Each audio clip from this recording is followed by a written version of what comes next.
Hello guys, यहाँ पे मैं एपिसोड की शुरुआत में फिर से मेगुमी और यूजी का सीन दिखाया जाता है और मेगुमी यही कहता है कि अब मुझे तुम्हें एक्सरसाइज करना पड़ेगा जैसे एक कर्स को किया जाता है। लेकिन यहाँ पे यूजी अपना हाथ खड़ा करता है ये बताने के लिए कि वो उसको कोई नुकसान नहीं पहुंचाना चाहता और वो पूरी तरह से कंट्रोल में है। वो कहता है कि हम दोनों को अभी हॉस्पिटल जाने की जरूरत है। तो यहाँ पे मेगुमी मन में यही सोचता है कि क्या ये सच में यूजी ही है या फिर सुकुना उसको बेवकूफ बनाने की कोशिश कर रहा है, इससे पहले कि वो कुछ फैसला ले पाए। तभी मेगुमी का सेंसाई सटोरू गोजो इधर आ जाता है। मेगुमी इधर अपने टीचर को देख के शॉक हो जाता है और गोजो कहता है कि देखो मैंने अपने बड़े बूढ़ों से बात की है और तुमको तो पता ही है कि वो इस कर्स ऑब्जेक्ट को लेकर कितना ज्यादा परेशान हो जाते हैं और वो चाहते हैं कि हम इस लड़के को डायरेक्ट मार दे। तो इसलिए आते वक्त मैंने कुछ सोवेनियर्स भी ले लिए और सोचा कि मैं तुम्हारी प्रोग्रेस भी देख लूं कि तुम यहाँ कर क्या रहे हो। तो यहाँ पे यूजी बताता है कि भाई उसने वो उंगली खा ली है और गोजो कहता है कि हाँ सच में। इधर वो यूजी के पास आता है और उसको ध्यान से देखता है और कहता है कि मतलब सच में कमाल है, इसका मतलब तुम पूरी तरह से सुकुना के साथ कंबाइन हो चुके हो। वाह, तो चलो फिर ठीक है, अगर तुम्हें लगता है कि तुम सुकुना के ऊपर कंट्रोल कर सकते हो तो बस 10 सेकंड के लिए उसको अपने ऊपर हावी होने दो और उसके बाद फिर से अपने रूप में वापस आ जाना। और भाई इधर मेगुमी ने गोजो का किकू फुकू पकड़ रखा होता है जो कि एक सेंडाई स्पेशलिटी है यार। अब ये सारी जापानीज डिशेस और खाने की चीजें और हमें तो इसके बारे में घंटा कुछ नहीं पता। इधर भाई मेगुमी तो आराम से पीछे बैठा होता है और यूजी फाइनली सुकुना को अपनी बॉडी पे कंट्रोल दे देता है। यहाँ पे सुकुना गोजो के ऊपर अटैक करना शुरू कर देता है और गोजो आसानी से उसके सारे अटैक से बच जाता है क्योंकि वो काफी ज्यादा फुर्तीला होता है। अब क्योंकि भाई मेगुमी उसको देख रहा होता है तो गोजो यही कहता है कि अब मेरा स्टूडेंट मुझे देख रहा है तो मेरे को थोड़ा तो शो ऑफ करना ही पड़ेगा। क्यों? यहाँ पे वो सुकुना के ऊपर अटैक करना शुरू कर देता है और सुकुना भी इधर परेशान हो जाता है। वो कहता है कि हर दौर के जुजुत्सु सॉर्सरर्स नाक में दम ही कर देते हैं। वो यहाँ पे इस लड़ाई को खत्म करने वाला होता है और गोजो आसानी से उसके अटैक को पलटा देता है। यहाँ पे 10 सेकंड होने वाले होते हैं और गोजो गिनता है 8, 9 और 10 और इसके बाद यूजी अपनी बॉडी पे फिर से कंट्रोल कर लेता है। गोजो इसको देख के इंप्रेस हो जाता है और कहता है सच में तुम इसका मतलब सुकुना के ऊपर कंट्रोल कर सकते हो। और वो इधर भाई यूजी को बेहोश कर देता है और मेगुमी से कहता है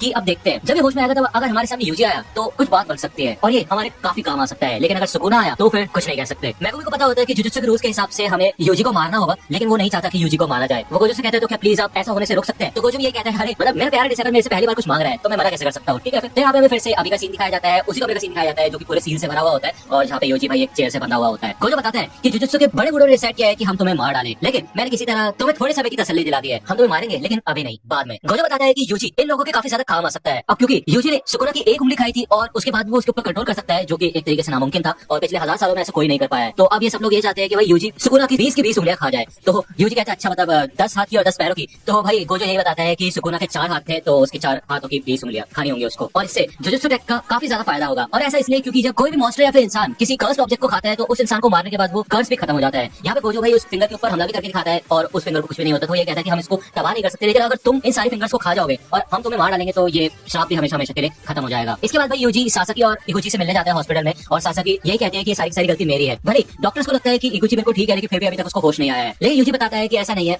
जो चीज तुम्हारे पास थी वो एक तरीके से शापित थी और मेरी गलती है कि मैंने तुम लोगों को वो चीज दी। चिंता मत करो, थोड़े टाइम में यहाँ पे एक सॉर्सरर आएगा और इगुची को हील कर देगा। यूजी कैसे चला जाता है और वो बाहर जाके गोजो से मिलता है और वो अपने फैसले के बारे में बात करता है। वो गोजो से पूछता है कि मतलब जितने भी ये श्राप होते हैं उनकी वजह से कई लोग मारे जाते होंगे, है ना? तो गोजो यही बताता है कि वैसे देखा जाए तो एक श्राप का सामना करने के बाद अगर एक इंसान को नॉर्मल डेथ मिल रही है तो एक तरीके से वो काफी ज्यादा लकी है। इधर भाई यूजी अपने ग्रैंडफादर की एशेज इकट्ठा करता है और वो यहाँ पे ये फैसला करता है कि ठीक है वो गोजो और जुजुत्सु टेक का साथ देगा और इधर वो दूसरी उंगली भी निकल जाता है। यहाँ पे गोजो इंतजार कर रहा होता है कि अब क्या होता है, लेकिन थोड़ी दिक्कतों के बाद इधर यूजी फिर से सुकुना के ऊपर कंट्रोल कर लेता है और वो यही कहता है कि मतलब कितना घटिया टेस्ट है इसका और वो ये साबित करके दिखा जाता है कि उसके पास ये टैलेंट है कि वो आसानी से सुकुना के ऊपर कंट्रोल कर सकता है। और भाई जुजुत्सु की दुनिया में 1000 सालों से ऐसा कुछ नहीं हो पाया था और फाइनली अब यूजी वो इंसान है जो कि ऐसा कुछ कर सकता है। यहाँ पे यूजी मरना नहीं चाहता और वो ये फैसला करता है कि ठीक है वो सारे के सारे शापों से लड़ने में इनकी मदद करेगा और सुकुना की सारी उंगलियों को खा जाएगा। इस फैसले के बाद गोजो यूजी से ये कहता है कि तुम अपने बैग पैक कर लो और जब यूजी पूछते हैं कि हम कहाँ जा रहे हैं तभी भाई सामने से मेगुमी आ जाता है और उसको काफी चोट वोट लगी होती है बट वो अब ठीक हो चुका होता है थोड़ा और वो ये कहते हैं कि अब हम लोग अब टोक्यो जा रहे हैं। इधर यूजी अपने ग्रैंडफादर को अलविदा कहता है और वो गोजो के साथ टोक्यो के माउंटेन्स पे जाता है जहाँ पे Tokyo metropolitan jujutsu technical school होता है और ये इनके देश में सिर्फ ऐसे 2 ही स्कूल्स है। भले जुजुत्सु टेक ने यहाँ पे एक तरीके से बेस बदल रखा है और